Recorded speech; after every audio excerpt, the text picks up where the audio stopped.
Hola, muy buenos días a todos. Gracias por conectarse en este nuevo especial de La Mirada Líbero. Soy Magdalena Olea y periodista del Líbero, y en esta ocasión vamos a hablar sobre violencia política luego de los hechos ocurridos en Chile. ¿Qué ha pasado? Bueno, vimos como graves hechos de violencia marcaron este domingo el Día del Trabajador, que incluyó saqueos, barricadas, enfrentamientos entre civiles y disparos en el sector de Estación Central que dejaron además a 3 heridos a bala.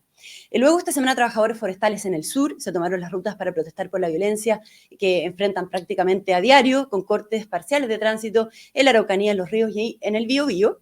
Ayer, además, ocurrió un nuevo baleo ahora en el Persa Biobío, que dejó un locatario muerto. Los colegios emblemáticos, por otra parte, de la capital mantienen las tomas.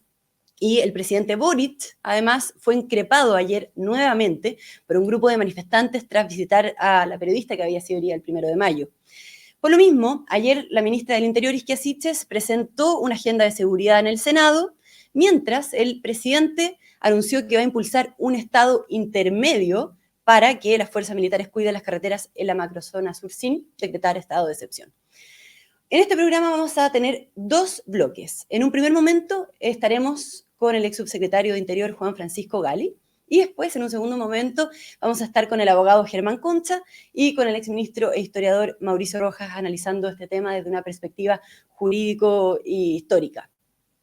Bien, antes de partir la conversación, también contarles que hacemos este programa gracias al apoyo de la Red Líbero, así que si quieren participar, si están interesados en ser miembros de la Red Líbero, lo pueden hacer en la misma descripción de este video.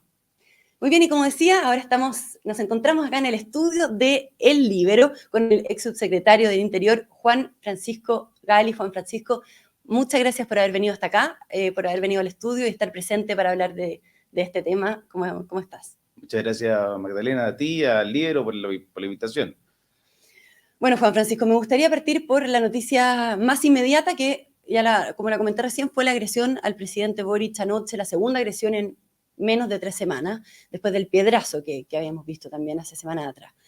¿Cómo lo ves? ¿Cómo interpretas tú esta nueva agresión y cómo explicas que en el fondo la gente vaya y le pegue o intente agredir al presidente de la República, ¿no?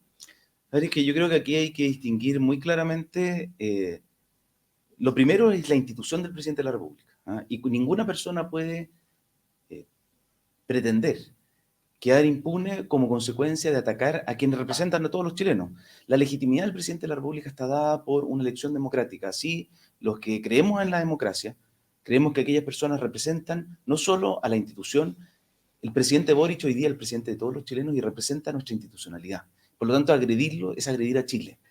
Esa es la importancia de una agresión, una funa.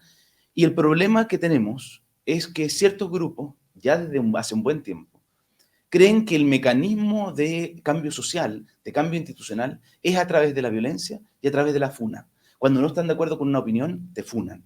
Te funan a través de redes sociales, te funan físicamente o incluso llegan a recurrir a la violencia. Y eso lo hemos visto ya sucesivas veces. Creo que esto no es para nada nuevo lo que estoy diciendo.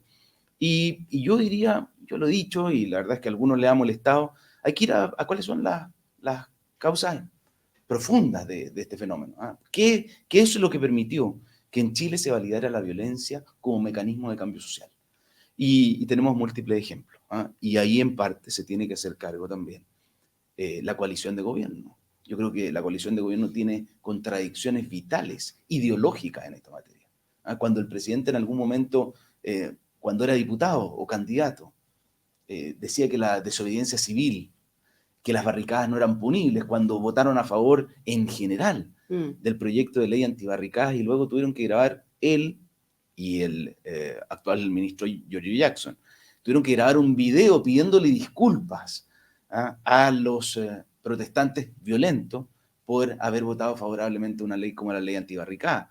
Y resulta que hoy día están condenando eso mismo que ayer validaban. Creo que esa contradicción es lo que hace que la ciudadanía mire con cierto escepticismo cuál va a ser la postura del actual gobierno frente a estos hechos, porque hoy día ellos están a cargo del orden público. A ellos es quienes la ciudadanía les exige hacerse cargo de este problema, y hoy día vemos que, y yo creo que hay que valorar vemos que la agenda que presenta la ministra del Interior es una agenda de total continuidad respecto a lo que veníamos haciendo. Es decir, esa oposición férrea que tuvimos, obtusa, que votó muchos de esos proyectos desfavorablemente cuando eran diputados, hoy día se da cuenta que son iniciativas que vale la pena continuar y profundizar. Creo que eso es positivo. No sé si va a ser asimismo tomado por cierta parte de la izquierda. De su misma coalición, ¿no? Sí. Ahora, ¿qué cree? En el fondo, antes de ir al tema de la agenda presentada en seguridad, que también es un tema muy importante, ¿qué credibilidad tienen ahora las mismas autoridades, en el fondo, que están en el gobierno y que en su minuto, cuando eran oposición, evitaron condenar con claridad la violencia, se opusieron a estos proyectos? De hecho, el Libro hoy día lleva una nota justamente sobre 7 proyectos contra la violencia que tanto el presidente Boric, Jackson y Camila Vallejo rechazaron cuando eran ellos diputados. Y también, bueno, veíamos su tuit, ¿no?, respecto a las críticas que hace el ministro de la SECPRES, Giorgio Jackson, quien en una entrevista dijo a propósito de la violencia en Estación Central que el descontrol de armas es una materia que heredaron. ¿Cómo interpreta usted también todo eso, esas críticas, esas declaraciones, y con qué autoridad en el fondo cree que cuentan las actuales autoridades de gobierno? De nuevo, aquí la seguridad y el control del orden público tiene que ser algo de Estado, ¿cierto? Una tarea de Estado, que no depende de quién tiene el gobierno. Y por eso mismo yo creo que algunos somos bastante consistentes, ¿no es cierto?, en que lo que defendimos antes es lo mismo que defendemos hoy día.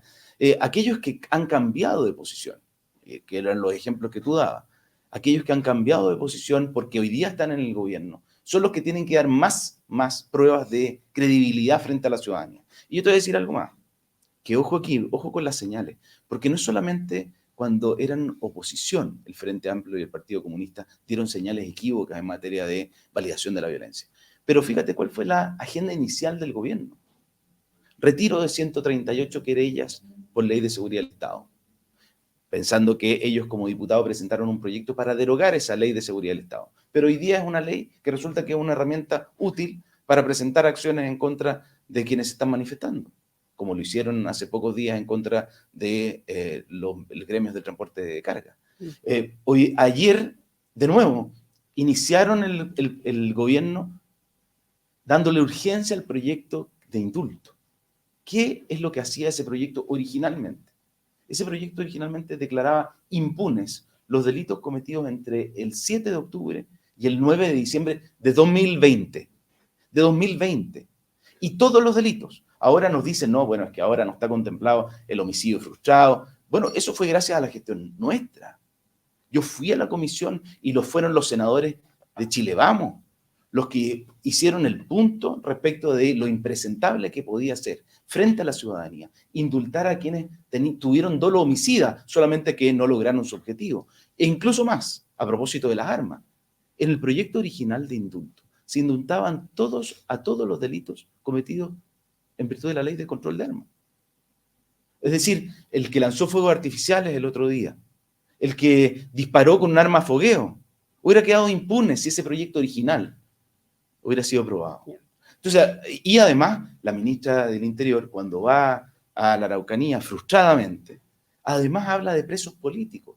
De nuevo, un concepto que debemos dar por superado, porque en Chile no hay ninguna persona privada de libertad como consecuencia de sus ideas. En Chile hay personas que están en prisión preventiva como consecuencia de una resolución de un tribunal de justicia y como consecuencia de que se le está imputando un delito, y un delito grave, un delito que, si uno hace la proyección, o el tribunal la hace, debería ser un delito que tenga como consecuencia que esa persona reciba una pena privativa de libertad. O sea, Juan Francisco, y todo el tema de la macrozona sur y este estado intermedio que propone el gobierno, que propone el mismo presidente Gabriel Boric, pero sin decretar estado de emergencia. ¿Cómo lo ve usted? ¿Qué le parece esto, digamos? Porque recordemos también que en el gobierno pasado, del expresidente Sebastián Piñera, se había firmado un proyecto que permitía a las Fuerzas Armadas proteger infraestructura crítica, y eso también fue rechazado por quienes hoy día están en el gobierno, ¿no? De nuevo, contradicciones. Fíjate que tuvimos una postura del gobierno, ¿no es cierto?, muy contraria a la presencia de las Fuerzas Armadas y por lo tanto que dejó sin efecto los estados de excepción decretados en el norte y en el sur de nuestro país. Pero ¿qué vemos ahora? Ciertas señales contradictorias. Yo escuché la entrevista del presidente ayer respecto a este tema y era totalmente contradictorio, que el proyecto ingresado respecto a infraestructura crítica era contrario a estándares internacionales, lo cual no es cierto. Pero en segundo lugar, que estaban proponiendo un estado intermedio entre el estado de excepción y la normalidad. Bueno, eso era exactamente lo que se estaba haciendo en ese proyecto de ley. Si no le gusta la forma o la redacción, se pueden hacer indicaciones. Pero yo le tengo malas noticias al presidente Boric. Su coalición, cuando nosotros impulsamos ese proyecto, que podría haber sido corregido, fue totalmente contrario. Es más, en algún momento se rechazó incluso la idea de legislar sobre las posibilidades de que las Fuerzas Armadas pudieran proteger la infraestructura crítica. Y resulta que ahora, como idea novedosa del actual gobierno, es poner a las Fuerzas Armadas a proteger la infraestructura crítica a través de estos estados intermedios. Es decir, ¿sirven las Fuerzas Armadas o no sirven las Fuerzas Armadas? ¿Están validadas y legitimadas para poder contribuir a darle seguridad a nuestro país y a sus ciudadanos o no lo están? Creo que ahí hay que tomar una definición. Y yo creo que la falta de definición es parte del problema del actual gobierno. En la Araucanía, si es diálogo o es en la imposición del Estado de Derecho, en la seguridad, si es indulto o es ley de seguridad del Estado. Y aquí también, las Fuerzas Armadas pueden contribuir, déjame decirte algo, en la constituyente, constituyentes, los colectivos relacionados con el Frente Amplio y el Partido Comunista, rechazaron que las Fuerzas Armadas pudieran colaborar con el resto del Estado en tareas que tuvieran que ver con el ámbito interno. Quedó exclusivamente radicado en las Fuerzas Armadas, única y exclusivamente frente a una amenaza externa. Creo que eso es además una doctrina añeja, ya superada incluso por Estados Unidos luego de lo que ocurrió el 11 de septiembre del 2001. Pero estamos hablando del 11 de septiembre del 2001, hace 20 años atrás. Ya hay un debate en el mundo respecto de cómo integrar la inteligencia, la seguridad, tanto interna como externa, porque en ese caso fue un ataque a Estados Unidos en territorio americano, a través de medios civiles, eran aviones comerciales, por ciudadanos civiles, no eran miembros de un ejército, y en contra de un objetivo civil, que era el World Trade Center. Entonces, hay que dejar atrás esos traumas. Los convencionales, yo lo escuchaba, siguen hablando de la doctrina de seguridad nacional como si estuviéramos hablando de la escuela de la América de los 70. Por favor. Juan Francisco, y para ir cerrando, digamos, la conversación, por último quiero volver sobre el tema de la ministra de Interior, Ixquia Siches. Quiero preguntarte qué opinión tienes al respecto, sobre su gestión, digamos, sobre su rol que ha tenido bueno, en controlar o no la violencia que hay actualmente en el país, y sobre la agenda de seguridad que presentó ayer, en el fondo, qué tanto influye, por una parte, a tu juicio, que en este recrudecimiento de la violencia tengamos a una ministra del Interior debilitada políticamente, digo, y por otra parte, ¿qué te parece la agenda de seguridad presentada ayer? Si te encuentras que está en buen pie o no, porque en realidad son medidas más bien de mediano a largo plazo, ¿no? A ver, yo creo que el tema de la seguridad, te decía, hay que tratarlo como un tema de Estado. Yo valoro que la ministra haya reflexionado y haya considerado que la seguridad era uno de los temas principales para el país. Y por eso mismo, yo creo que lo que uno ve en la agenda que ella presentó ayer frente al Congreso son proyectos de continuidad. Tanto así que había un par de proyectos nuevos, pero la gran mayoría eran indicaciones y urgencias a proyectos que ya están en tramitación, presentados por el gobierno del presidente Sebastián Piñera. Es decir, esto es una materia que hay que tratarlo como una materia de Estado. Ahora, perdimos 2 meses. Perdimos 2 meses porque en esto de querer hacer todo de nuevo, ¿no es cierto? Porque eran nuevos y novedosos y jóvenes, resulta que había que hacer todo distinto, cuando en realidad, cuando se trata de materias de Estado, hay que pensar en el largo plazo. Y en materia de seguridad hay que pensar cuáles son los desafíos de largo plazo. Y el principal, yo te diría, el principal desafío es legitimar al Estado y principalmente a las policías para imponer el Estado de Derecho. Y en eso hay que recuperar terreno, ni siquiera hay que avanzar, hay que recuperar terreno, porque cuando se inventan teorías conspirativas, cuando se hacen acusaciones falsas que después tienen que ser disculpadas, ¿no es cierto? Cuando se cometen errores, porque en interior los errores generan impacto. Y eso yo lo he dicho, se lo dije también en el traspaso, Interior es un pilar fundamental de la institucionalidad. El Ministerio del Interior soporta muchas veces al Estado y por lo mismo las palabras, los silencios y las señales de las autoridades que están a cargo del Ministerio del Interior son muy determinantes para los ciudadanos, para aquellos que ven esperanza o que ven una luz Claro. de que se hagan las cosas que hay que hacer en materia de seguridad, o al revés, cuando hay errores sucesivos, cuando hay inseguridades, cuando hay dudas por parte de las autoridades que están a cargo del Interior, eso genera desesperanza ¿Y y... debiese dar un paso al costado, a tu juicio, es que asiste después de los errores, o con la agenda de ayer presentada en materia de seguridad queda validada de cierta manera? A ver, yo creo que eso es una decisión del presidente de la República. Es el presidente de la República quien depositó su confianza en la ministra Siches para liderar el Ministerio del Interior. Él tendrá que hacer las evaluaciones respecto de cuál es su desempeño.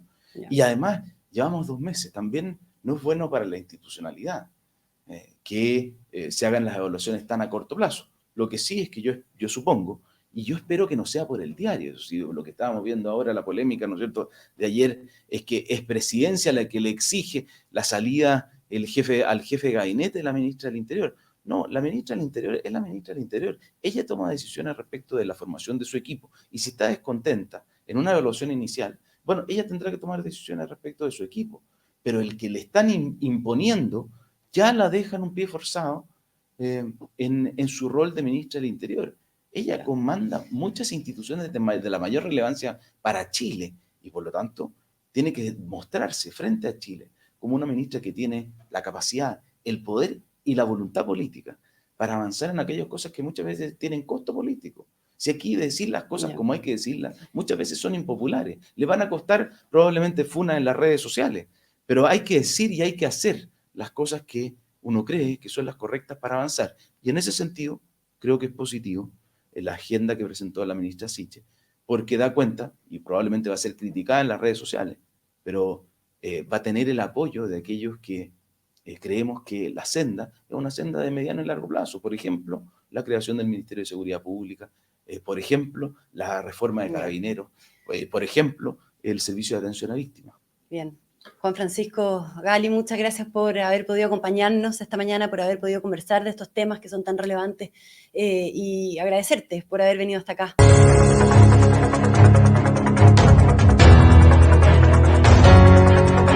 Haz que estos contenidos lleguen más lejos haciéndote miembro de la Red Libero.